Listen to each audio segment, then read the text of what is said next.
Good. Say hello. We are up. Okay. Welcome to Fired Up. I'm your host for the show, Bob Irwin, coming to you from the gun store here in Las Vegas.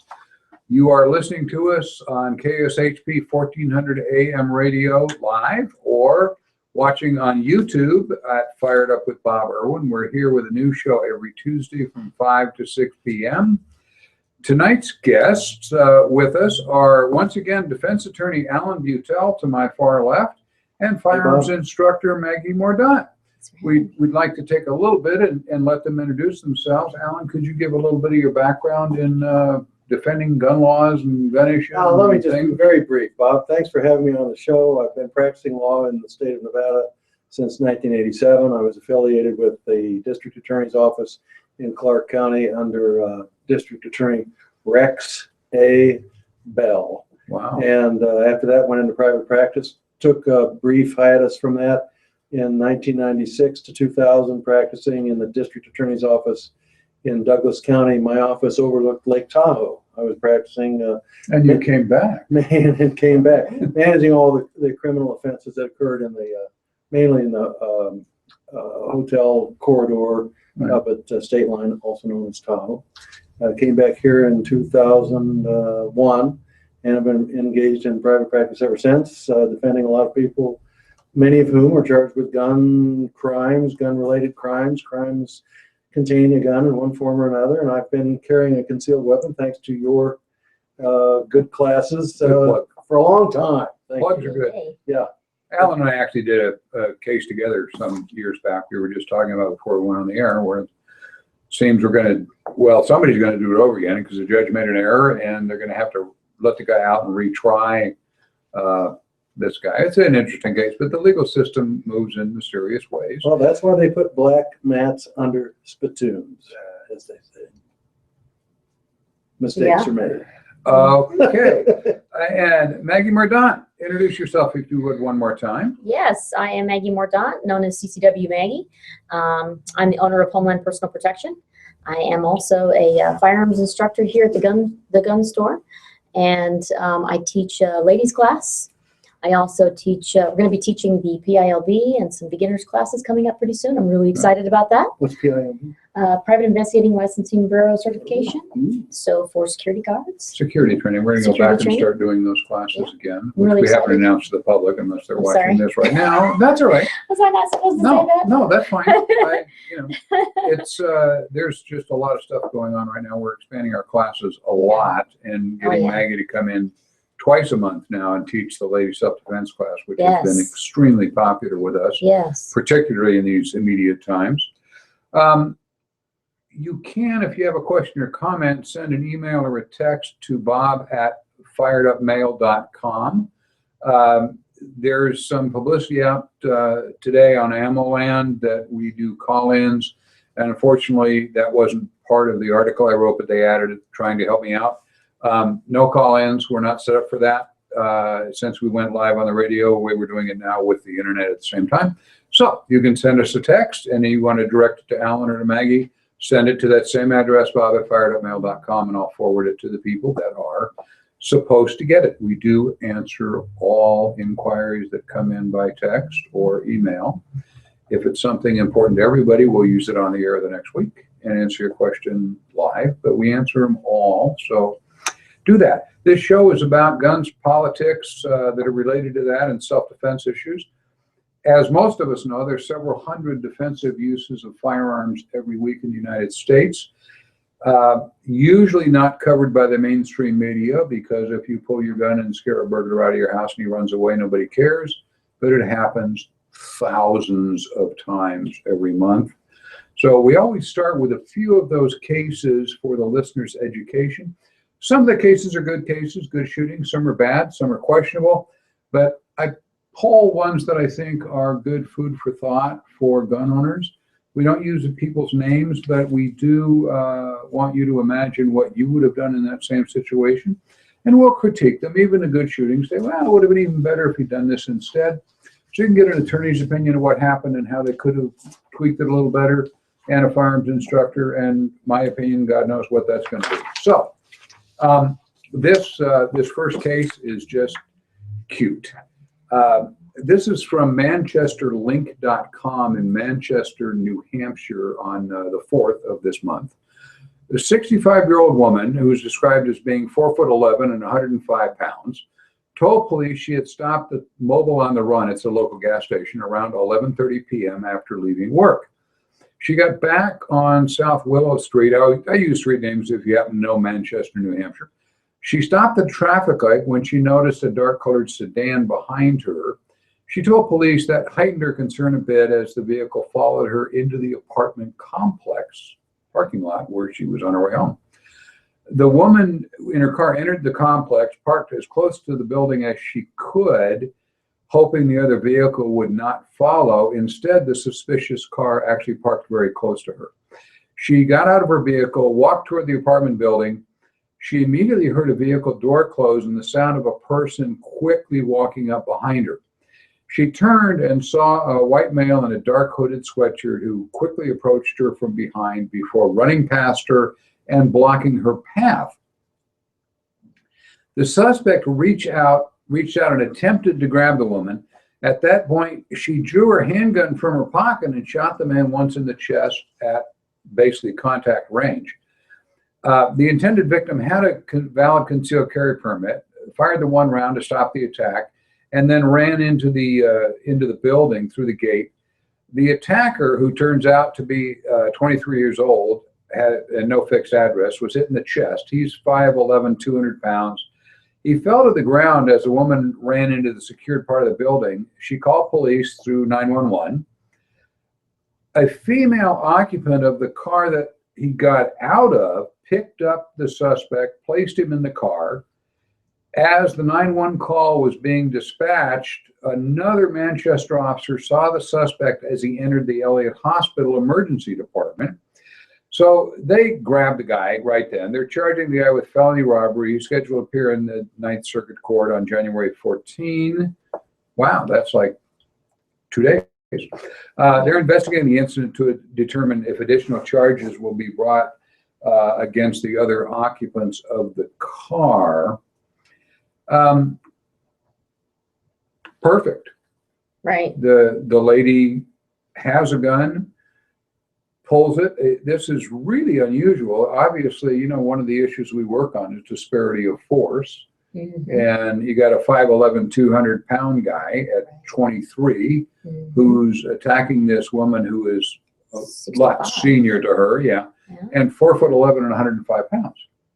So good shooting, no problem. New Hampshire law, mm-hmm. great shooting. You're allowed to shoot in self-defense if it's reasonable to believe that your life is in danger or you're in danger of great bodily harm. Mm-hmm. Good shooting, counselor? I think it sounds like a great deal. Guy got what he had coming, and if there's the one where you give the lady a free bullet and tap her on the head and say, head on home and have a great night's sleep. There you go. He's a pretty tough guy, though. He took one in the chest and fell over, but he managed to crawl away, and his girlfriend apparently helped him get to the hospital where the there's more to this, of course, as there usually is. When he got to the hospital, he claimed he was robbed and somebody shot him while he was being robbed. And the police, in the middle of the night, 11:30 p.m. in Manchester, New Hampshire, they kind of figured out, let's see, we just had a shooting at this apartment building, which is 4 blocks this way. And this guy shows up saying he was robbed. Nah.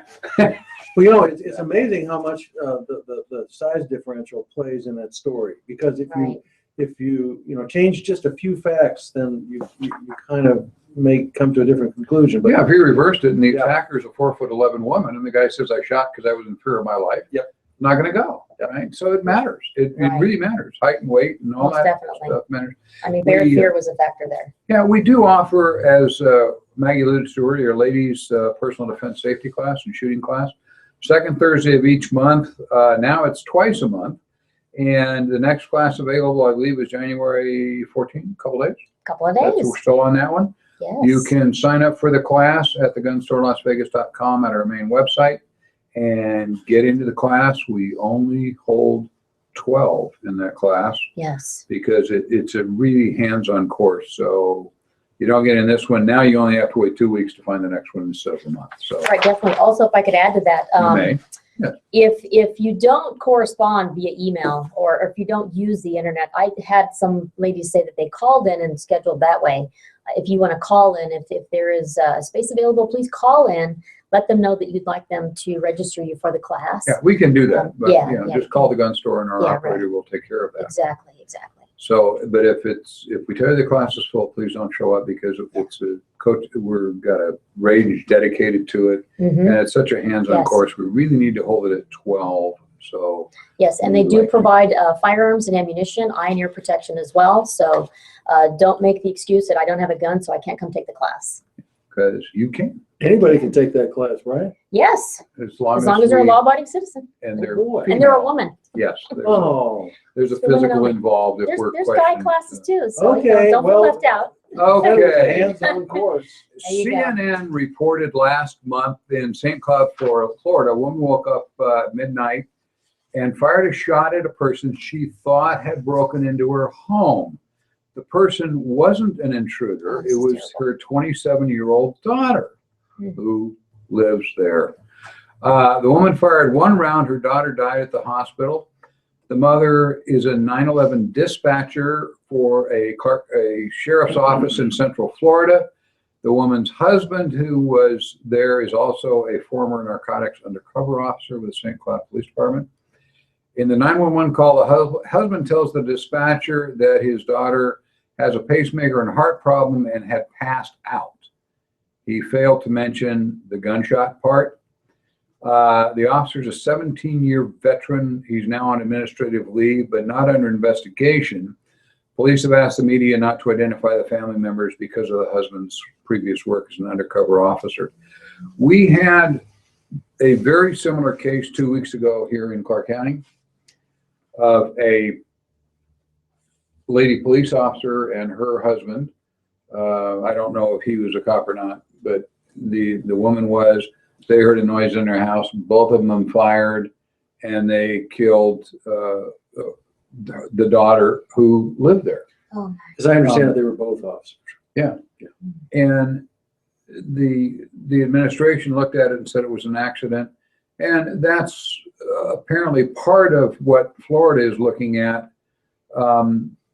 I cannot imagine that a police employee and a police officer wouldn't have the common sense to yell, "Who's there? Get out of my house." Some type of verbal challenge.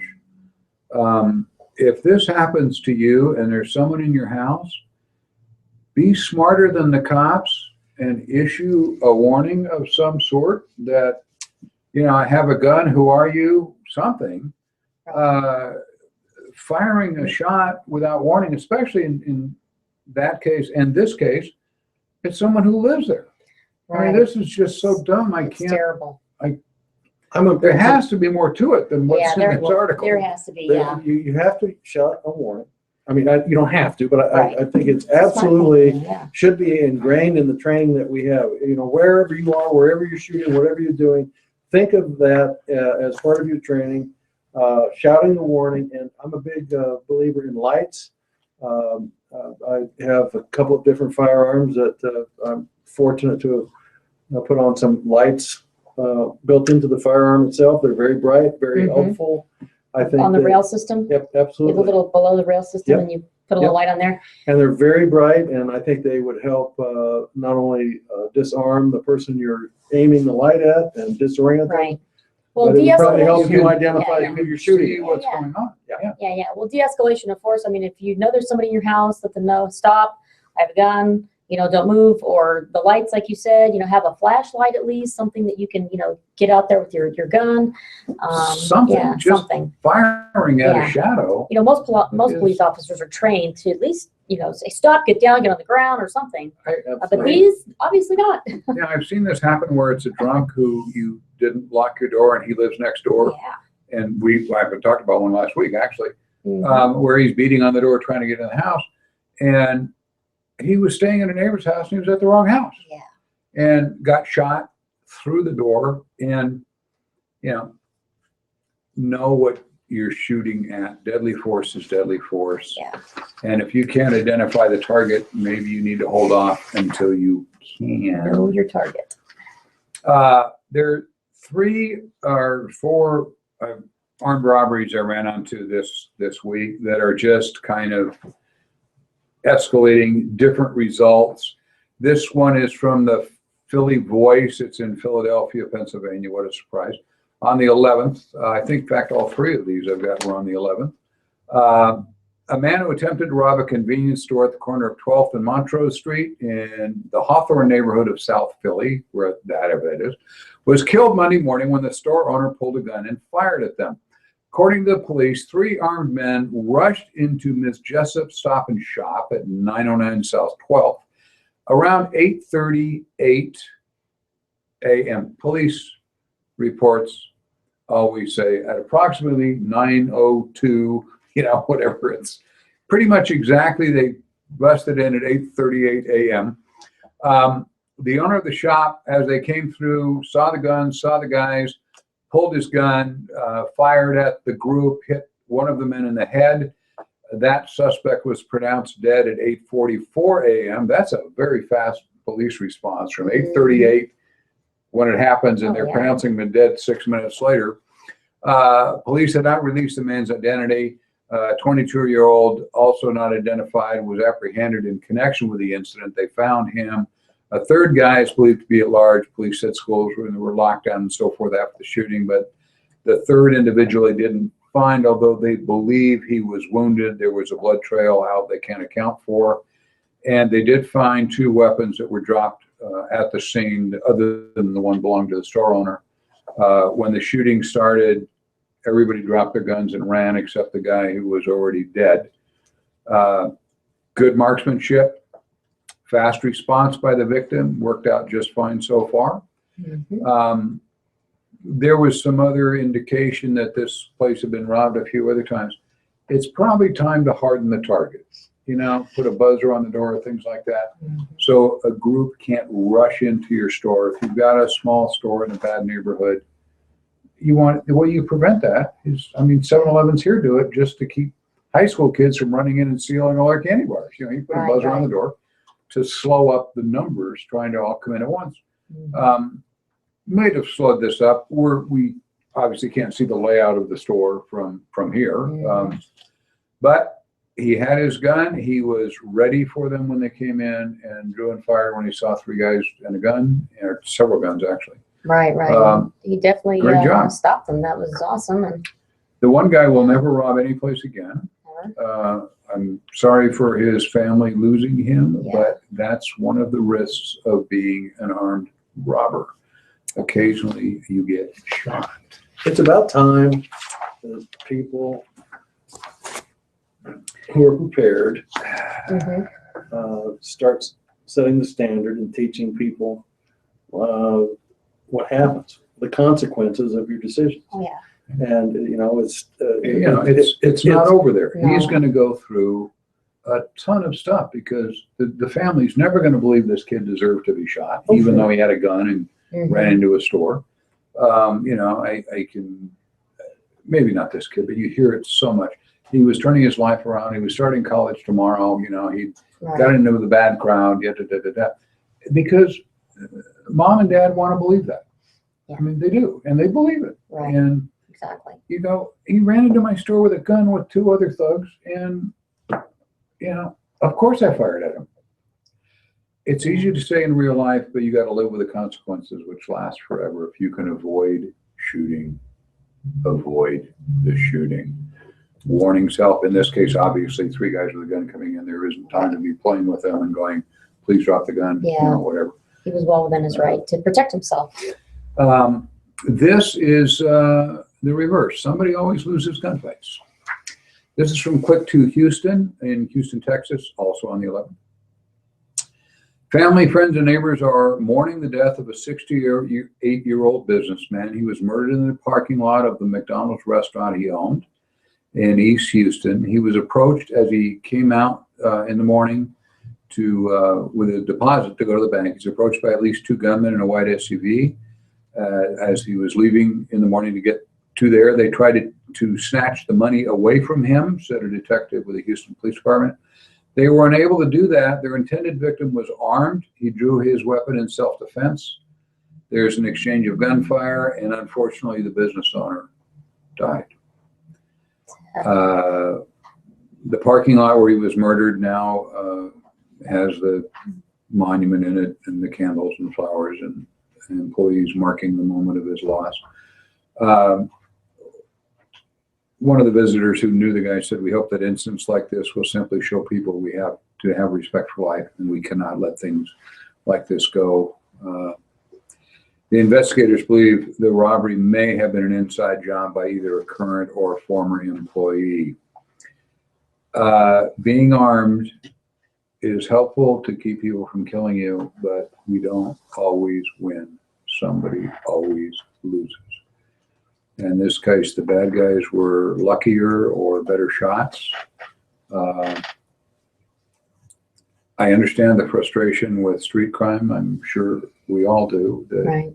you get to the point where you're just going, you know, these guys, I'm not going to give this guy my money because No. I'm tired of all this crap. And now it's easy to say he shouldn't have done that. They ended up costing him his life for a Right. bank deposit. Well, what kind of sticks out to me is the fact that you said it might be an inside job. If it's somebody that he knows, he may not have been so quick to access his own gun. If it's like, hey, I know that person, so I shouldn't, you know, be in fear Sure. for my life. That person's not going to rob me. Yeah. You know, it sounds to me that may be the situation.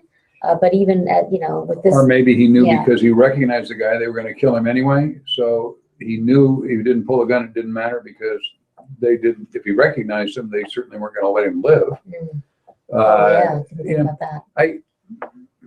There's, Witnesses.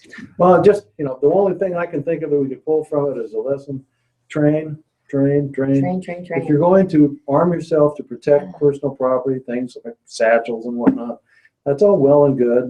You know, I think the better idea is to just give it up and be, you know, be free of that and go on your way if you can. Yeah, But if you're right. going to protect yourself because you're carrying things like that, you better learn how to protect yourself by training with, you know, knowledge that you have something in your hand, that one of your hands is occupied.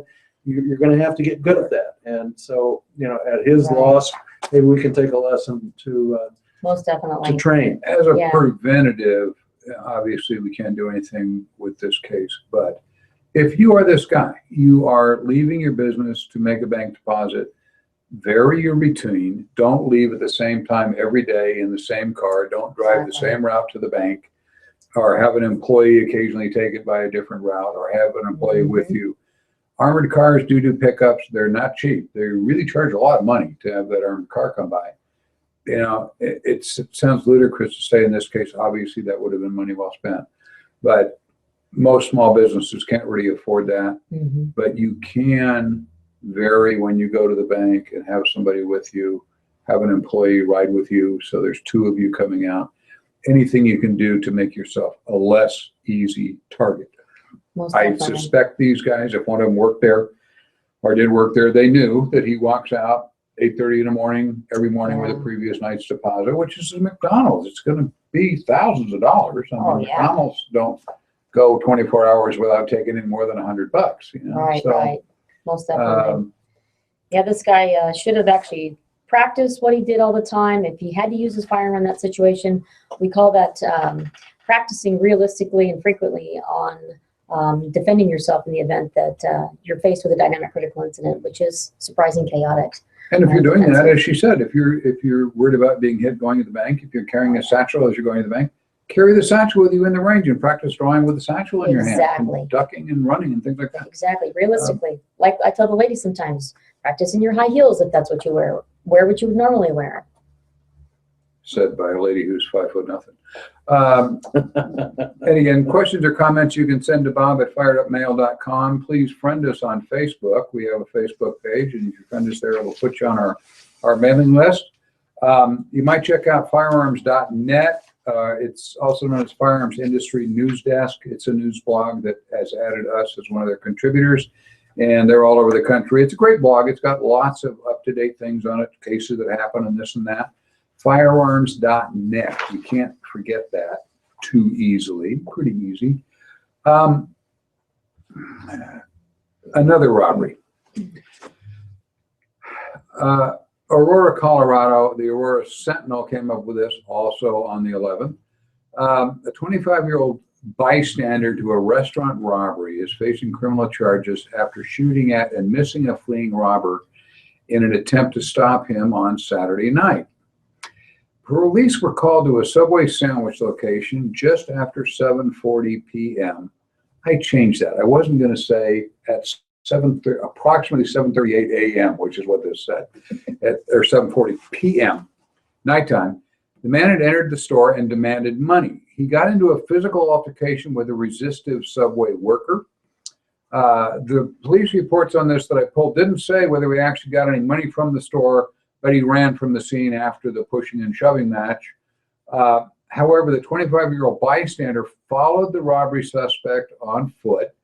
He chased him through the shopping center parking lot and eventually caught him. He then sprayed the suspect with pepper spray. That apparently did not subdue the robber, so he fired several warning shots into the air with his handgun. The robber then got into a vehicle to flee, and the bystander shot multiple rounds into the vehicle as it drove off. When police recovered the car later, they found it had several hits from the guy's gun lodged in the back of the car. They located the vehicle after canvassing the neighborhood, but not the suspect. The Subway worker who was assaulted was treated for minor injuries at a local hospital. The bystander, the shooter guy, was issued a summons for reckless endangerment, discharging a weapon. Police say his actions created substantial risk of seriously bodily injury to the public. Chaos there. Now, what can you possibly do wrong stopping a robbery? You notice none of this mentioned that the suspect was armed. Believe me, if he was, there'd be big lines in here. Don't chase suspects. Where do you start with a story like that? No, Where do you, I mean, that's when the, You don't. And this guy the victim just presumably became had the a assailant. concealed carry permit. the only bad guy in the whole thing is the guy that's trying to help. Don't ever fire at fleeing vehicles No. or fleeing suspects. Warning shots in the air at the mall are probably not good form. Discharging a Because there firearm might in the be city two limits. tiers at the mall. Who Yeah. knows, you might be shooting somebody's Starbucks out of their hand. Yeah, I mean, the This list is of ridiculous. what you shouldn't do here is wrong. Even chasing him down and spraying him with pepper spray. Why would He you was bother? chasing it. If he's armed, Yeah.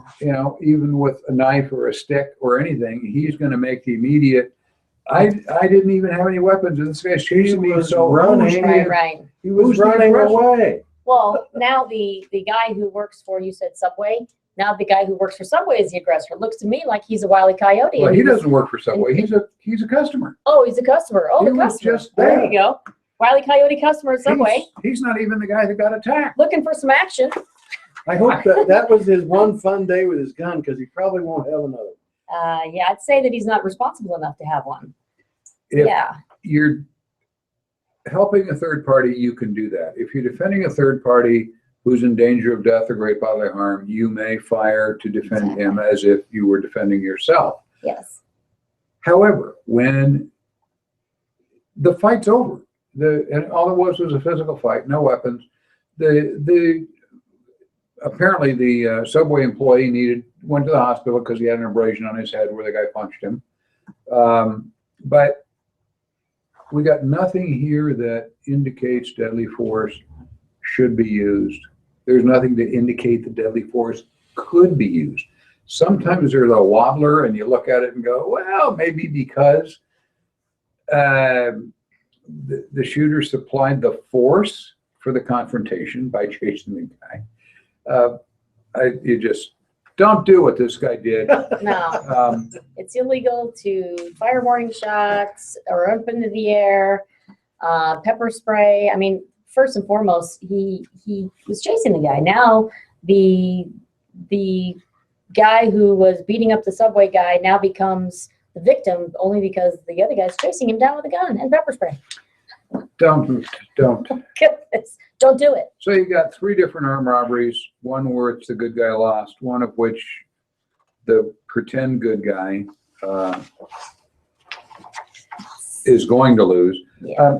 Aurora, I'm assuming, is in the part of Colorado where Colorado is a divided state. Mhm. You know, it's half actual conservative gun guys and half actual hippies and hippies the wrong word, but left-wing individuals. Yeah. Where is it in Colorado where the movie theater? That was Aurora. That was Aurora. Was it Aurora? Mhm. Yeah. So That was Aurora. got a little history there. Well, you know, maybe it was a over-induced, heightened level of awareness, and he thought he should have acted because, Yeah, even The if fear of look at that, living even there. if this was in rural Alabama, Yeah. you know, the police are going to go, it's still, "What's wrong with you?" Yeah. the threat The has gone. fortunate thing is he didn't kill anybody with any of those rounds, or he'd be looking at prison. Oh, yeah, yes, he I mean, was. it's I'm just, surprised he didn't go to jail for firing shots in the air. well, he may. He's issued a summons for reckless endangerment and discharging a weapon, and the police report said he created substantial risk of serious bodily injury to the public. Yeah. So the DA is going to look at that, and if, you know, whatever. He'll be lucky if he gets less than 2. If Um, he doesn't, I'll be surprised. So lots of armed robberies. I don't If you're know. being robbed, and the guy's pointing a gun at you and threatening your life, you certainly may shoot in self-defense. Try not to be the victim like the second guy by varying how you handle it when you have. But you know to what? take There care of may be your- something to a PTSD effect. People that grow up or were around when the Aurora shooting happened or somewhat heightened sensitivity to the whole Could be. being victimized. And so I'd Right. kind of like to defend the guy a little bit, but Yeah. His intent overall, was he just great. made Right, some right. great big mistakes. His intent was Oh, great. yeah. And Yeah. I'm He's just not a looking police at, officer. he's carrying a gun in Colorado. It isn't a constitutional carry state. And nobody said anything about him being arrested for CCW. So we'll, presume that he had a permit to carry the gun, Yes. or that would be one of the charges they're adding to this, obviously. How could he go through any training where somebody didn't say, Yeah. the first thing you learn, the last thing you learn is don't shoot unless a human life is in danger. That's Exactly. it. Not Mhm. because there was one in danger earlier, even if the guy's running, the guy's running. Anyway, Exactly. we'll discover. I'll see if I can follow up on that in a couple of weeks and see what happened to the guy. I'd like to see about that. In other gun news, we've got a lot of stuff going on around. We have the president is proposed a number of things, which I think he's addressing in his State of the Union speech now that's on the air. Those of you who are watching this on tape later, I understand. There's some good stuff in there. He's increasing staffing for the national background check system to increase the hours that they're open and to make it faster. When we call in, which we have to do, call in people to see if they clear the background check. On a busy weekend, we're on hold 45 minutes Right. waiting to get an operator on. They're going to try and be open late more hours and have more people answering the phone. That was pretty cute. Can you do that? I can do that. Good. So that's good. And more enforcement, he said, of laws already on the books regarding criminal misuse of firearms by actually prosecuting violent criminals and sending them to actual prison.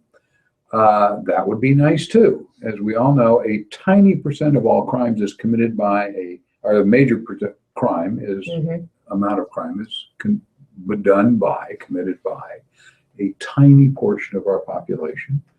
And if we keep letting them out of jail, and the aforementioned guy, when we were talking earlier about your client, he didn't think that type of crime, but getting people in prison to stay there is a big problem. There's lots of people walking the street, Oh, yeah. sanctuary cities and crap. Mhm. If he's spending money to put people who commit violent crimes in jail, I'm all for that. Most definitely. Other things, some questionable stuff. Encouraging states to report persons with mental health issues to the NICS system, the background check system. This has a lot of negatives for people who are part of the mentally ill population that are not aggressive or dangerous to others, which is the majority of people who have some type of mental issue. Mhm. he's got money in there to have more treatment for people with mental illness and so forth, and that's great. You know, it's not really part of a gun issue, but, you know, fine. Your more tax dollars at work. Obamacare for nutcases, you know, never mind.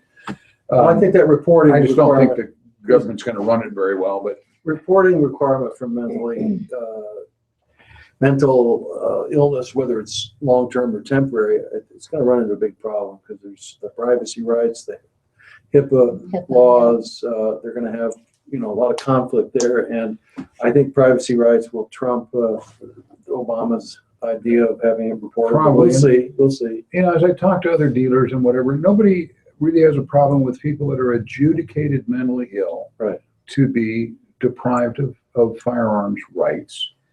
The word is adjudicated, that a judge looks at this and says, yeah, I think the guy's nuts. So he has an attorney and he gets to have a court hearing. Sure. And once you're on the list, there's a way to get off. Sure, but I mean, what about a police officer who's involved with a shooting for whatever reason, or another a security guard, or a you know, a lady that lives across the street that was confronted and she has some emotional issues that she needs to address, or that any one of them has emotional issues over a shooting incident, and they go and they talk to a mental health professional, and boom, is he going to have to report them as being That's the inappropriate issue. person? And if Right, that right. happens, what happens? And right? everybody who sees a mental health professional is not a danger to themselves or others. No. Most of them aren't dangerous to anybody, the vast bulk of them. I mean, we all would love to see to get the real wackos, but separating them, even the psychiatrist can't do. I like if it's got adjudicated in it and there's a way to get back off the list without suing Congress. That's the problem we're having now with people who wrote a bad check 35 years ago for $200 and they're a felon, so they can't have guns for life. And there's no way to correct The that. lifetime stigma that comes off of some of these low-level misdemeanor crimes is just shocking. The question, this isn't really a question, but it's reporting firearms that are lost or stolen in transit to FFLs. Where there's guns stolen, you ship it to another dealer, from dealer to dealer, and it never gets there. All dealers report those automatically. ATF's got a big program for that. If a gun shows up missing, call us and we'll trace it down to see where it got lost or stolen on the way. Everybody does that. It looks nice in the law. It's a tiny percentage of crime guns, but the problem is it then adds some criminal penalties if the dealer forgets to report it. The downside to this is depending how it's written, it's going to require daily inventories, because if you don't report it the same day it's missing, and if you ship a gun from A to B across the country, he may think it should take 3 weeks to arrive because of the snowstorm, and actually it was stolen. By the time the snowstorm's over and he realizes it never got there, he calls and says, did the gun get there, or this or that? Right. And you don't know for days or weeks that the gun is actually missing. And they lose packages. It happens. Um, It does. questionable stuff. Smart guns. Obama, the White House wants smart guns. So they're owner coded in some way, so nobody can fire it but the legal owner of the gun. The theory is great. If such products are available for the people that want them, I'm all for it. They got little kids at home, they're worried about this or that. As a mandate, it stinks. There isn't technology there that works. Whenever we tried to do that in police work for gun snatches, the damn gun doesn't work. When you want it to work, it reads your fingerprint, but you're wearing gloves or you're bleeding or it's snowing or whatever, and your gun won't come out of the holster, or the gun won't fire. Truthfully, firearms accidents are at a historically insignificant low level, real accidents.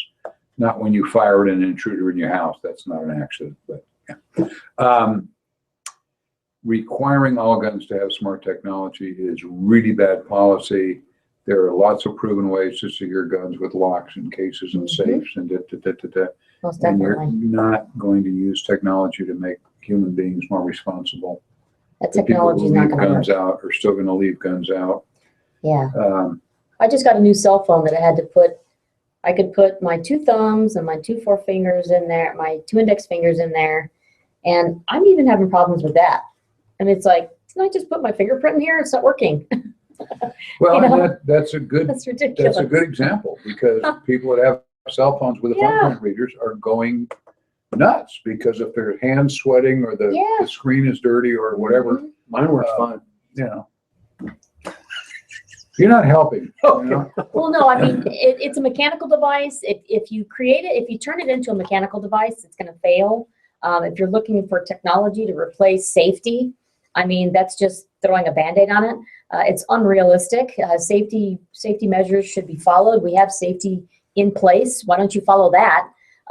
This whole thumbprint thing is just ridiculous, because if somebody has to use their firearm, and like Bob said, if my hands are sweaty, if I have gloves on, if I have blood on my hands, so on and so forth, if I have dirt on my hands, or if I don't get a clean swipe on there, or whatever the problem is, it's And ridiculous. the one that I hate the most is the one that has a mechanical thing. You wear a watch or a band that puts out an electronic signal I saw those. Yeah. that unless the gun is within so many inches, Mhm. it won't work. Right. So the cops went nuts over that, because if you grab another officer's gun because you're out of bullets or whatever, Right, it right, won't work. But the problem is, of course, all that stuff can be intercepted electronically. And so think of the bad guys. If all the cops have those guns, and you could build your little thing and go and turn off all the cops' guns in the neighborhood. Well, and then all the bad guys Yeah. are going to have the old style guns that aren't That work, yeah. that actually Right. work. And all That's the a good great guys have idea. these things that, you know. There's 300 million guns that Oh, the bad guys can One of use. the, Yeah, one of the yeah. theories I saw Interceptor. for a manufacturer of that says, yeah, but then the police going into an area, this was in London where they were working on it, and we can, if this is recording all the guns, we can shut off all the guns in the neighborhood. Yeah. And I'm thinking, you dummy, that means a hacker can also shut off yours, you know? Exactly. Signal blocking. Anyway, bad idea. Ridiculous. If the technology exists and you want to have it on your gun, more power to you. If you want your gun to save your life, for sure, stay away from it. The really bad stuff is the closet dealer thing, where I've heard that they want to crack down on the number of guns somebody's allowed to sell without becoming a dealer, having an FFL. And the White House actually released in one statement that 2 guns a year can put you into that category. So they're going to have the other 200 new ATF agents. The 230 are going to work on NICS to make it faster. That's good. The 200 other guys are going to find the closet dealers. And if they've sold 2 guns or 3 guns or 1 gun or 5 guns, you know, whatever the ATF decides means engaged in business, they're required to have an FFL, federal firearms license. The problem is, of course, one law causes the other.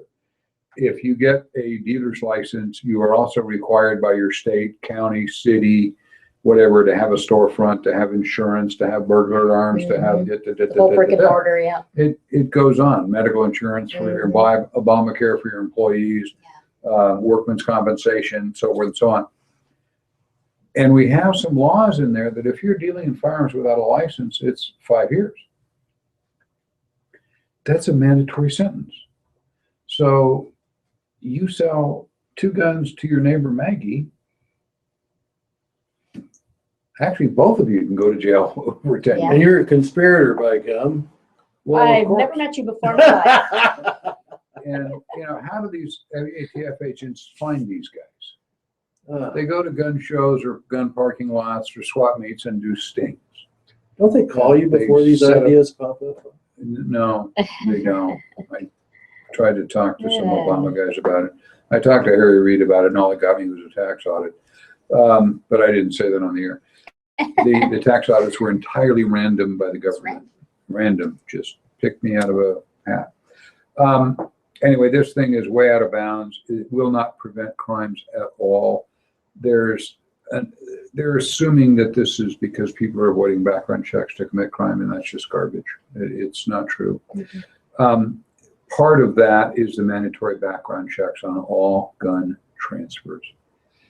Citizens actually avoid going to gun dealers because of money. It's what drives all of us, is the economy. Currently, now, if you come to my store and buy a gun that costs $200, I add a $25 fee from the state of Nevada for the background check. unless you have a concealed carry permit, in which case the state's already added $97 to the cost because they charge that for the permit. Right. So it's cheaper not to get one. But so you pay that and you pay sales tax. So that $200 gun out the door costs $241. If you buy it from the guy in the parking lot, it costs $200. A huge amount of money when we have people unemployed and underemployed and hours cut and so forth. It has nothing to do with people wanting to buy a gun to commit a crime. Criminals are doing that anyway. They don't do background checks anyway. Yeah. They never come in here and say, I'm a felon, but I need to get this gun, because the system rejects them. And if they do it twice, they end up in jail. This mandatory background checks will not reduce crime at all, but will require a ton of paperwork from all these people to absolutely no use. What are the practical ramifications for the Joe Blow that wants to sell his firearm to his neighbor? How does he go about getting the background check? Well, the theory is, and that's the good part for stores, I guess, is they're required to go into a gun dealer, and we're going to do the background check from A to B, and we run the background check on the guy who's getting the gun, and hopefully he passes, and then they can do their little deal. The problem is we've got other rules that require us that if the gun crosses our counter, then we have to log it in and hold it for 30 days in case it's stolen and charge sales tax. Mm-hmm. Now, they may waive all that stuff, but right now it's not waived. But we're going to charge, we're allowed to charge whatever we want for a background check. So the guy's going to come in, he's going to pay $25 for the background check and a fee from us to do all the paperwork and hold on the phone for 45 minutes to give it to the guy. And if everything's cool and he passes and the guy can get his gun, it's only cost them 45 minutes and $50 or so. Go back to just doing it in the parking lot. It still saves 20%. You know, That's and unrealistic. it doesn't prevent a single crime. It's already against the law to sell a gun to a felon.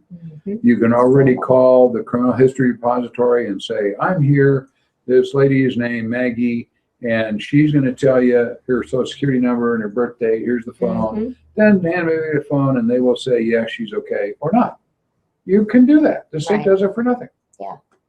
So, but they don't do the official background check. So it's an absolute waste of time. I got time for one more story, and which one do I want to hit? Texas has a new law that says you're allowed to open carry. The went into effect on the 1st of January. They are having trouble with explaining that to people and whatever. Of all places you couldn't open carry, the state of Texas was it. Now they can. Some businesses have decided to ban customers who open carry. Fine. If they ban people that have guns on, you need to shop somewhere else. Feel free, and send them an email and say, you know, the reason I didn't buy your hamburgers because you don't let me carry my gun. You don't let other people carry my gun. You disarm me to come in your restaurant. I could get robbed and killed. I don't want to leave my gun out in the car in your parking lot. So I'm going to shop somewhere else, you know, drop dead. Anyway, this business in Texas, there's a guy called Brooks's Place Barbecue. He's in Cypress. He's offering a 25% discount for folks who carry guns. Free security. Anyway, despite yelling by gun control groups that the law would lead to blood in the streets, of course, we know that doesn't happen. Where people are allowed to open carry and they have constitutional carry, crime goes down. All this crap they're feeding you about crime goes up. No, people don't rob restaurants when half the people in there are carrying guns. They don't rob cop bars if they know it's a cop bar because they get shot full of holes. If, you know, people are carrying guns in the restaurant. When you have a sign in your restaurant that says no guns allowed, that is a sign that says, rob me, you're safe. Exactly. It's a gun-free zone. When you have one that says armed customers welcome, you are not going to get robbed in that restaurant. Doesn't happen statistically, and the feds know that. So this is a good thing. there's actually a lot of statistical evidence that show crime goes down where people carry firearms without restriction dramatically. Look it up on the FBI site. I'm going to mention that we do have a wedding chapel here. If you want to get hitched or do a vow renewal, you can go to the Gun Store Las Vegas, click on special events, and you will discover our wedding chapel, and then we can set up all kinds of weddings and meal, things like that. Nice. Safest place in town to get married, at a gun range. Hey. Yeah. Well, Machine gun wedding. Machine gun wedding. Is. It is. When I want to cover a couple things at the end. The Las Vegas Gun Show, January 23rd and 24th, right up the road from us here on Sunset at the Sports Center. We're going to be there selling our brass and so forth and chatting to people who want to talk to us in person with Fired Up. The Crossroads of the West is up on March 5 and 6 at Cashman. Rocky Mountain is looking, it was at South Point, is looking for another venue now. I'll have an announcement on where they're going to be. Yeah. Next week on this show from 5 to 6, we're going to have attorney Bill Gamage and another one of our firearms instructors, Art Javier, will be here. And I want to thank you for listening and watching on YouTube. Right when we break here in about 3 minutes, my guest Alan Butel has a gentleman here who is involved with a group that is doing a promotion to help fund St. Jude's Ranch, which does a tremendous amount of good here in Southern Nevada with displaced children and homeless children and so forth. They're having a bike run. One of the stops is going to be here at the gun store. This is May 28th. You're looking at Labor Day weekend. It's our Memorial Day weekend. Yeah. It's a poker run. And Alan is going to, I'm going to let Alan take over here when you disappear from the radio station. And with his guest, who is a gentleman running the program, to explain what they're going to do and how it's going to work and all that stuff, because it's kind of a public service thing. I've always been a big backer of St. Jude's. When I worked as a bailiff in Boulder City, we had a lot of contact with them, and they do an awful lot of good for displaced and homeless and harmed children, and it's a great charity to support. So we do support that. So until next week, I think we're going to be about a minute now from my engineer is looking and listening to his earphones, and the guy who is hopefully listening to the show instead of out smoking. Doing this remote where we can't see him is tough. I'll do one other really short story just because it's hysterical. There is a group in Chicago of police officers who are assigned to the airport. Because they're assigned to the airport, they're not allowed to carry guns. This may make no sense to you at all, but there are 300 aviation police officers who currently work security at O'Hare and Midway Airport. They are full service, trained, certified police officers, but the airport security is supplied by the Chicago Police Department, not the state police. So they don't let these guys carry guns, and they are instructed if a terrorist comes in, run and hide, remain quiet till a real cop gets there with a gun. So evade and barricade? I couldn't make this up. Yeah. Respond if necessary. We are out of time. Thanks for listening. We'll be here next week. For the remainder of you who are staying tuned on YouTube, I'm going to turn the show over to Alan. Great. And Bud. So we're going to See you later. sneak out and let him talk about the St. Jude's Poker Run. Great project. So we're giving a little bit of airtime. Thanks. So listen up. Let me help you guys get out. We're in rather cramped quarters here. So, And we're all just dainty, aren't we? yes, we are dainty little skinny people. So we can sit there. Great. Is this seamless? Come on, yeah, it's seamless on YouTube, so they're getting all of it. All right, Fred, you're up. You're up. You can drink the rest of my coffee. So, we're going to be talking about the poker run that Kanaka Hakili Motorcycle Club, Las Vegas, is doing on the 28th of May. That's Saturday, the Memorial Day weekend. Yes? We are. Absolutely. Absolutely. We're looking forward to it. It's a fundraiser, as Bob mentioned, on behalf of our recipient of a significant portion of any of the money that comes in for this is going to go to the St. Jude's Ranch for Children. We're pretty proud of that. We've done other things for them in the past, and it's a worthwhile cause. So before we get too far afield, can you tell us a little bit about yourself and Kanaka Hakili, the motorcycle club itself? Sure. We're based out of Hawaii originally. The club was formed in 2003. We have chapter obviously in Las Vegas. We're in Central California and Southern California. We're in Arizona and continuing to grow. We're having a good time. We're enjoying ourselves, and we do a lot of fundraising for various charities around the country.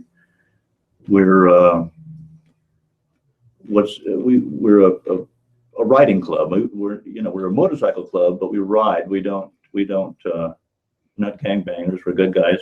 So I think people, when they hear of a motorcycle club, the first thing that comes to mind is probably media driven, such as one percenter bikers, or the Hells Angels and those types of clubs that strike fear into the hearts of men. What distinguishes Kanaka Hakili from a one percenter? Well,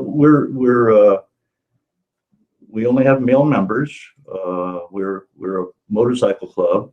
The distinction really has to do with that we're compatible with everybody. We get along with everybody. We like them all. All of the clubs, no matter who they are, we respect. They respect us. We help them with their fundraisers. I'm sure they're going to help us with ours. We enjoy the camaraderie, the brotherhood. We're not a lot different. We're just not a big, tough bunch of guys, but we enjoy the sport of motorcycling a lot. Sure. And how long have you been riding a motorcycle? Oh, I've been riding way too long. I'm up in my back end of my life probably, but I've been riding since the early 50s. So it's been a long haul. And now you're the president of the local chapter. The Las Vegas chapter, and I'm very proud. It was a very nice thing that happened for me, and we're doing really well. We've made a lot of good friends in the motorcycling community here with all kinds of clubs, and they're very supportive and helpful, and we're looking forward to this fundraiser. We're going to start probably 9:30, 10 o'clock in the morning and run until the early evening, ending up out at the Pioneer Saloon in Good Springs for food and music and what have you at the end. We hope everybody comes out. We'll have some flyers and brochures out, and we want to welcome and invite anybody and everybody to come join us and help raise some money for St. Jude's. So anybody who rides a motorcycle, anybody who enjoys being outdoors, having a good time on a motorcycle, can come and share the day with us. Absolutely, absolutely. And we're going to have a lot of fun. Like I said, we're going to have a good feed, good music, and a good time, and some great stops where we have cars pulled. In fact, one of the stops is going to be right here.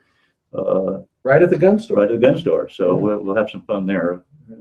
We haven't figured out exactly what we're going to be doing here, but it will all, in all likelihood, it will involve shooting a firearm, getting a card, and having a good time for a few, and then riding on. Yeah. That's right. That's right. And that's what we do, is we ride and enjoy ourselves, the camaraderie, the brotherhood, sisterhood. Everyone's welcome. We expect to have a good time. Well, and I think that pretty much wraps it up for me. I don't think there's anything else I could add to it. Please come out. Absolutely. Come Join have us. fun. Yeah, Have fun. that's right. Okay.